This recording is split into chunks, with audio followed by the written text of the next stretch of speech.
Welcome to Telangana వెలుగు. ప్రస్తుతం మనతో పాటు దూదిమెట్ల బాలరాజ్ యాదవ్ గారు ఉన్నారు. బాలరాజ్ యాదవ్ గారు, అసలు ఒక బీసీ నాయకుడిగా చెప్పండి, ఇప్పుడు ఎన్నికలు జరుగుతాయా లేదా, స్థానిక ఎన్నికలు అన్నది ప్రతి ఒక్కరు కన్ఫ్యూజ్ లో ఉన్నారు. ప్రతి ఒక్క ఊర్లో అది ఒక కన్ఫ్యూజ్ వాతావరణం. ఒకవేళ బీసీ దగ్గర మళ్ళీ జనరల్ అయ్యే ఛాయిస్ ఉందా అని హోప్స్ కూడా పెట్టుకుంటున్నారు. ఏమంటారు? ప్రజల సంక్షేమం కోరుకున్న వాళ్ళు ఎవరైనా కూడా స్థానిక సంస్థల ఎలక్షన్ జరగాలనేది బీఆర్ఎస్ పార్టీ వాదన. ఎందుకంటే ఇలా గ్రామాలంతా కూడా అభివృద్ధి కుంటుపడ్డది. కనీసం గ్రామాలలో బ్లీచింగ్ పౌడర్ వేసే పరిస్థితి లేదు. ఇలా బతుకమ్మ ఉత్సవాలు జరిగితే తెలంగాణలో గతంలో కేసీఆర్ గారు ఉన్నప్పుడు అంగరంగ వైభవంగా జరిగేది. అక్కడ జీజే కావచ్చు, ఏర్పాట్లు కావచ్చు, మహిళలకు సంబంధించిన వసతులు కావచ్చు, అన్ని ఏర్పాటు చేసేది. కానీ ఈ రోజు బతుకమ్మ ఉత్సవాలకు సంబంధించి గ్రామ పంచాయతీల్లో సర్పంచులు లేకపోవడం వల్ల, సెక్రటరీలు ఇన్ఛార్జిగా పెట్టడం వల్ల పోయిన బతుకమ్మ కానీ ఈ బతుకమ్మ కానీ చాలా అధ్వానంగా జరిగిన పరిస్థితి కనపడతా ఉంది. కనీసం డీజే సౌకర్యం లేదు, అక్కడ కనీసం బ్లీచింగ్ పౌడర్ వేసే పరిస్థితి లేదు, కనీసం మహిళలకు వసతి కల్పించే అవసరం లేదు, అక్కడ కనీసం లైట్లు వేసే పరిస్థితి లేదు. కానీ ఒక బీఆర్ఎస్ పార్టీగా, ఒక సాధారణ పౌరుడిగా స్థానిక సంస్థల ఎలక్షన్ జరపాలని మేము డిమాండ్ చేస్తా ఉన్నాం. ఖచ్చితంగా స్థానిక సంస్థల ఎలక్షన్ జరగకపోవడం వల్ల ఇలా ఫైనాన్స్ కమిషన్ వచ్చే నిధులు ఆగిపోయినవి, గవర్నమెంట్ నుంచి వచ్చే నిధులు ఆగిపోవడం వల్ల అభివృద్ధి కుంటుపడ్డది. గతంలో కేసీఆర్ గారి నాయకత్వంలో పట్టణ ప్రగతి కావచ్చు, పల్లె ప్రగతి కావచ్చు, గ్రామీణ స్వరాజ్యం, ఆ రోజు గాంధీజీ కలగన్న గ్రామీణ స్వరాజ్యాన్ని కేసీఆర్ గారు నిర్మిస్తే ఈ రోజు రేవంత్ రెడ్డి గారి నాయకత్వంలో గ్రామీణ స్వరాజ్యం అంతా కూడా కుంటుపడ్డదనే అంశాన్ని బీఆర్ఎస్ పార్టీగా చెప్తా ఉన్నాం. స్థానిక సంస్థలను ఎలక్షన్ వెంటనే జరపాలని కూడా డిమాండ్ చేస్తా ఉన్నాం. ఏ డిమాండ్ తోనైతే మీరు ఎలక్షన్లకు పోతా ఉన్నారు, ఏ డిమాండ్ ఇవ్వాలా ఉన్నది, ఇవాళ 42% రిజర్వేషన్ బలైన వర్గాలకు ఇస్తామని చెప్పేసి మీరే చెప్పినారు. చట్టబద్ధమైనటువంటి రిజర్వేషన్ కల్పిస్తామని చెప్పినారు. తమిళనాడు తరహాలో రిజర్వేషన్ అని చెప్పినారు. ఒక ముఖ్యమంత్రిని తీసుకొచ్చి, కర్ణాటక ముఖ్యమంత్రి తీసుకొచ్చి, ఓబీసీ నాయకుని తీసుకొచ్చి రిజర్వేషన్ అని చెప్పిన మీరు 22 నెలలుగా మీరు దీనికోసం చేసిన ప్రయత్నం ఏంది అంటున్నాను.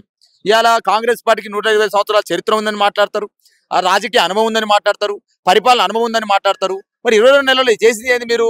గతంలో కేసీఆర్ గారు ఏ విధంగానైతే 396 జీవో ఇస్తే కోట్లలో కొట్టివేయబడదని చెప్పేసి అనేక సందర్భాల్లో బీఆర్ఎస్ పార్టీగా చెప్పితే, ఈ జీవోల ద్వారా బలైన వర్గాలకు వచ్చే లాభం ఏం లేదు, మీరు ఖచ్చితంగా 9th షెడ్యూల్ని మార్చాలి, రాజ్యాంగ సవరణ జరిగితేనే తమిళనాడు రిజర్వేషన్ చెప్పి అనేక సార్లు బీఆర్ఎస్ పార్టీగా బలైన వర్గాల నాయకులు, బీఆర్ఎస్ పార్టీ ఉన్న వాళ్ళందరం కూడా తలసాని శ్రీనివాస్ యాదవ్ గారు, గంగుల కమలాకర్ గారు, శ్రీనివాస్ గౌడ్ గారు, మా స్పీకర్ మాజీ స్పీకర్ మసూనాచారి గారు, బండ ప్రకాష్ ముదిరాజు గారు, ఎల్ రమణ గారు లాంటి వాళ్ళ నాయకత్వంలో అనేక మార్లు ఇక్కడ చెప్పినాం. కానీ కాంగ్రెస్ పార్టీకి దున్నపోతు మీద వర్షం పడితే కదలదు మెదలదు అన్నట్టు జీవో తీసుకొస్తామని ఒకరోజు, ఆర్డినెన్స్ తీసుకొస్తామని ఒకరోజు, జంతర్ మంతర్ దగ్గర ధర్నా చేస్తామని ఒకరోజు, గవర్నర్ ఆర్డినెన్స్ చేస్తలేని ఒకరోజు, రాష్ట్రపతి దగ్గర మార్చ్ చేస్తామని ఒకరోజు, ఇండియా కూటమి ఎంపీలతో ధర్నా చేస్తామని ఒకరోజు, రోజు ఒక మాట చెప్తూ ప్రగల్భాలు పలుకుతూ బీసీలు ఏదో మభ్యపెట్టడం తప్ప, బీసీల ముందు డ్రామా ఆడడం తప్ప బీసీలకు చేసే ఒరిగినటువంటి ప్రయోజనం అయితే ఏం లేదని 20 నెలలుగా మీకు భావిస్తున్నాం.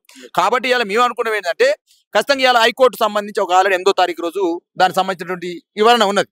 మరి ఎందుకు ఇలా అడావుడిగా నోటిఫికేషన్ షెడ్యూల్ ఇవ్వాల్సిన అవసరం వచ్చింది? ఏమొచ్చింది? 8th రోజు ఏదైనా రిజల్ట్ వచ్చిందో, నువ్వు గవర్నమెంట్ గా ఉండి ఇవాళ నీ ఎంటగా ఆగుతున్న వాళ్ళు, నీతో తోడుగున్న వాళ్ళు, నీ రాజకీయాల్లో నీతో ఉన్న వాళ్ళు, నీ గెలుపు కోసం ప్రయత్నం చేసిన వాళ్ళు, మాధవ్ రెడ్డి కావచ్చు, మిగతా వాళ్ళు కావచ్చు, నీతోని అంటగా తిరుగుతా ఉన్నారు కదా. వాళ్ళతో చర్చలు జరుపు, ఫస్ట్ వాళ్ళని రిక్వెస్ట్ చేయి, అరే బీసీలకు 40% రిజర్వేషన్ మనం ఇస్తామన్నాము, అది న్యాయమైన కోరిక అని చెప్పేసి వాళ్ళతో మాట్లాడి రెడ్డి జాగ్రత్తతో మాట్లాడు. నీకోసమే ప్రయత్నం చేసేది కదా, నీ గెలుపు కోసం ప్రయత్నం చేసేది కదా, నీ మంత్రులతో అంటగా తిరుగుతున్నారు కదా వాళ్ళతో మాట్లాడి డిస్కస్ చేసి బలైన వర్గాలకు మాట ఇచ్చినాము, మనం అటు చేస్తే తప్పుల పడతాము, మన జాతిని మొత్తం కూడా వ్యతిరేకంగా చూస్తారని చెప్పేసి రేవంత్ రెడ్డి మాట్లాడాల్సిన అవసరం ఉంది. ఆ విధంగా చేయకుండా సాటల తౌడు పోసి కుక్కలకు పంచాయతీ పెట్టినట్టు ఇస్తామని చెప్పేసి ఒకవైపు, ఏ వద్దని చెప్పేసి ఒకవైపు, ఏ వద్దని నువ్వే అంటావు, ఇస్తానని నువ్వే అంటావు, మళ్ళీ ఏ పిచ్చేది నువ్వే వేస్తావు, నీతో తిరిగేటోళ్ళు వేస్తారు. ఇది సమంజసం కాదు రేవంత్ రెడ్డి గారు.